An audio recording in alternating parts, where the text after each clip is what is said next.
నమస్కారం సార్. నమస్తే అమ్మా.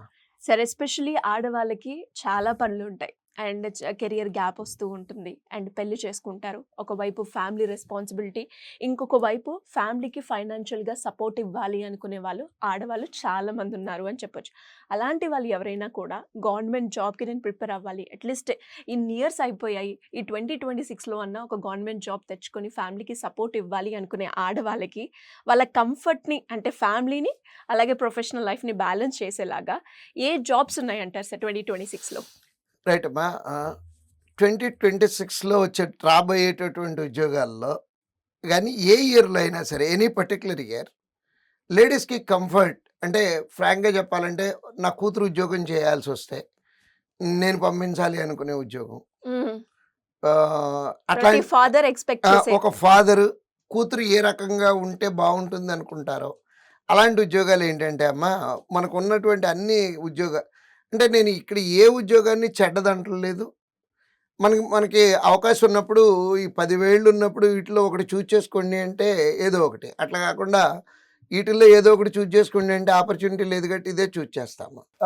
ఎస్ఎస్సి, రైల్వే, బ్యాంక్ ఈ 3 సెక్టార్‌ల్లోనూ కన్నా కూడా ఇన్సూరెన్స్ సెక్టార్‌లో చాలా బాగుంటాయి అమ్మ ఉద్యోగాలు ఆడవాళ్ళకి. ఆడపిల్లలకి. హుహు. ఎస్పెషల్లీ ఏ రకంగా అంటే హ్మ్. ఆహ్, అంటే నేను ఆడపిల్లల మధ్య పెరిగి వచ్చిన వాడిని. అక్క, చెల్లి, అమ్మ ఇద్దరు, తర్వాత నెక్స్ట్ ఇద్దరు కూతుళ్ళు, భార్య.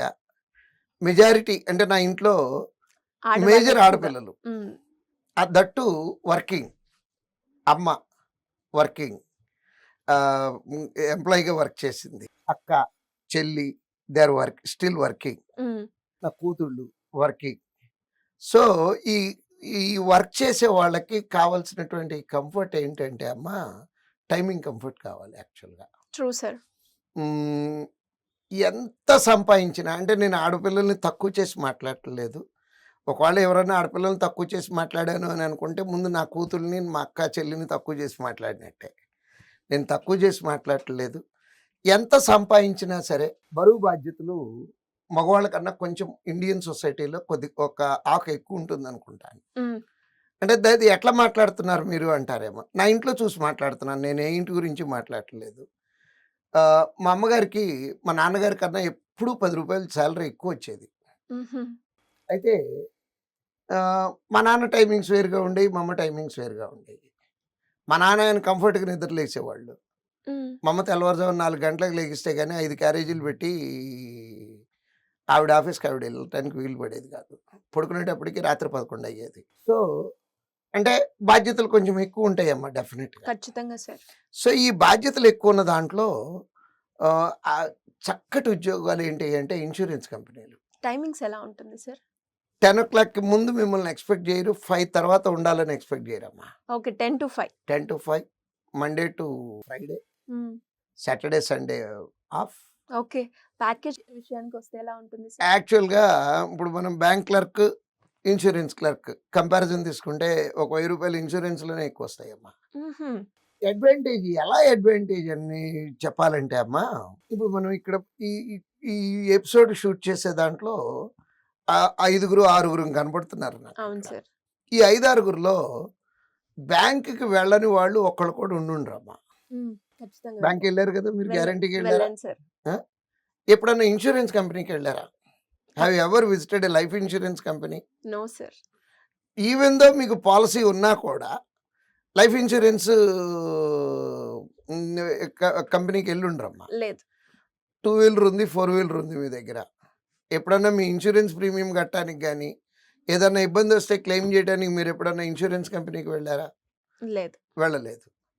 అంటే కస్టమర్ ఫ్లో తక్కువుంటుందమ్మా. హ్మ్. కస్టమర్ ఫ్లో తక్కువున్న చోట పని 2 చోట్ల ఒకటే అమ్మా. హ్మ్. బ్యాంక్‌లో చేసినా అదే టైము, ఇక్కడ చేసినా అదే టైము. పీస్‌ఫుల్‌గా పని చేసుకొని time to time work complete చేసుకోవటానికి స్కోప్ ఎక్కువగా స్కోప్ ఎక్కువగా ఉంటుందమ్మా. బ్యాంక్‌లో అనుకోండి పొద్దుటి నుంచి సాయంత్రం లోపు కనీసం 300, 400 మంది కస్టమర్స్‌కి అటెండ్ వస్తూనే చేయాల్సొస్తుంది. ఉంటారు. అవును. బట్ ఇన్స్యూరెన్స్ కంపెనీలో మాక్సిమం వస్తే ఒకళ్ళిద్దరు వస్తారమ్మా. హ్మ్. అట్లా అని పనుండదని నేను అంటలేదమ్మా. పని చక్కగా మన ఒరిజినల్ స్పీడ్‌తో మనం పని చేసుకెళ్ళిపోవటానికి అవకాశం ఉంది. హ్మ్. సో, టైమ్‌కి వర్క్ కంప్లీట్ చేసుకెళ్ళిపోవటానికి అవకాశం దొరుకుతుంది. దట్టు నేను కూడా ఎల్ఐసిలో ఓ డెవలప్మెంట్ ఆఫీసర్ జాబ్ చేసి ఉన్నాను. నేను అక్కడ చూసేవాడిని. ఓకే. చాలా చక్కటి వాతావరణంలో పని చేసుకోవడానికి అవకాశం ఉంటుందమ్మా. అంటే ఆడపిల్లలకి నేను ఇచ్చే సజెషన్ ఏంటంటే, if you get an opportunity to write an exam of an insurance company, don't miss the opportunity. ఎట్టి పరిస్థితుల్లోనూ అవకాశం మిస్ అవ్వద్దు. కాకపోతే ఏంటంటే ఇన్సూరెన్స్ కంపెనీలో వచ్చే నోటిఫికేషన్స్కి మిగతా వాటికి డిఫరెన్స్. నెంబర్ ఆఫ్ వేకెన్సీలు తక్కువ వస్తాయమ్మా. ఓకే. మళ్ళీ సేమ్ స్టోరీ చెప్పినట్టు ఉంటుంది. మీకెంత మనకు కావాల్సినటువంటిది ఒక ఉద్యోగంతో నోటిఫికేషన్ వస్తుంది. కాన్ఫిడెన్స్తో ప్రిపేర్ అవ్వండి. లైఫ్ మొత్తం కంఫర్టబుల్గా ఉండాలి అంటే ఇప్పుడు కొంచెం కష్టపడదాము. కష్టమని కూడా నేను ఇష్టంతో పనిచేసే పని ఏది కష్టం అవ్వదు. ఇంకొంచెం ఎక్కువ పని చేద్దాము. కారణం ఏంటంటే వెనకాల ఉన్నటువంటి 30-35 ఇయర్స్ ఆఫ్ వర్కింగ్ లైఫ్ కోసం, కంఫర్టబుల్ లైఫ్ కోసం, మనం కంఫర్ట్గా ఉండటానికి, పిల్లలు కంఫర్టబుల్గా ఉండటానికి, వీటన్నిటికీ ఇప్పుడు కొంచెం ప్లాన్డ్గా పనిచేసి చక్కగా ఇన్సూరెన్స్ కంపెనీలో ఉద్యోగం తెచ్చుకోగలిగితే చాలా బాగుంటుంది. శాలరీ వచ్చేటప్పటికి క్లర్క్ అయితే 50,000 ఆర్డ్ వస్తుందమ్మా. మళ్ళీ 8th పే కమిషన్ ఎక్స్పెక్ట్ చేస్తున్నాము. ఇంకో 7,000-8,000 రూపాయలు పెరగడానికి ఛాన్సెస్ ఉన్నాయి.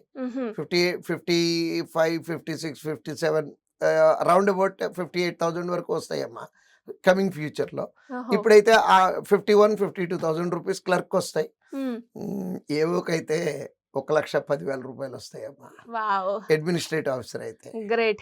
సో టైం చూసినా బాగుంది, ప్యాకేజ్ చూసినా చాలా బాగుంది. మీరు అన్నట్టుగా ఇటు 2 అంటే ఫ్యామిలీ అలాగే ప్రొఫెషనల్ లైఫ్ ని ఈజీగా బ్యాలెన్స్ చేసుకోవడానికి ఆడవాళ్ళకి చాలా ఎక్కువగా సూటబుల్ అయ్యే జాబ్ అని చెప్పొచ్చు. Anyways great information sir. ఇంకా ఎవరికైనా కూడా అంటే కాంపిటేటివ్ ఎగ్జామ్ ప్రిపేర్ అవ్వాలి అనుకునే వాళ్ళు, ఆడవాళ్ళైనా లేదంటే మగవాళ్ళైనా కూడా శ్రీధర్ సిసిలో జాయిన్ అవ్వాలి అనుకుంటే ప్రొసీజర్ ఏ విధంగా ఉంటుంది? యాక్చువల్గా ఇప్పుడు ఈ వీడియోలో కింద నెంబర్ స్క్రోల్ అవుతుంది కదమ్మా, ఆ నెంబర్ని కాంటాక్ట్ చేస్తే క్రిస్టల్ క్లియర్ ఇన్ఫర్మేషన్ ఇవ్వడం జరుగుతుందమ్మా. వాళ్ళు ఒకవేళ అడిగినటువంటి డౌట్కి ఏదన్నా అక్కడ ఉన్న వాళ్ళకి తెలియకపోతే తెలిసిన వాళ్ళని కాంటాక్ట్ చేసి మళ్ళీ కాల్ బ్యాక్ చేసి మరీ చెప్తామమ్మా. అంత చక్కటి ఫెసిలిటీ ఇస్తాము. Any doubt they can ask the same mobile number అమ్మా. స్క్రోల్ అవుతున్నటువంటి నెంబర్ని కాంటాక్ట్ చేస్తే చక్కటి డీటెయిల్స్ అన్ని ఇస్తామమ్మా. Thank you sir. Thank you so much. Thank you అమ్మా.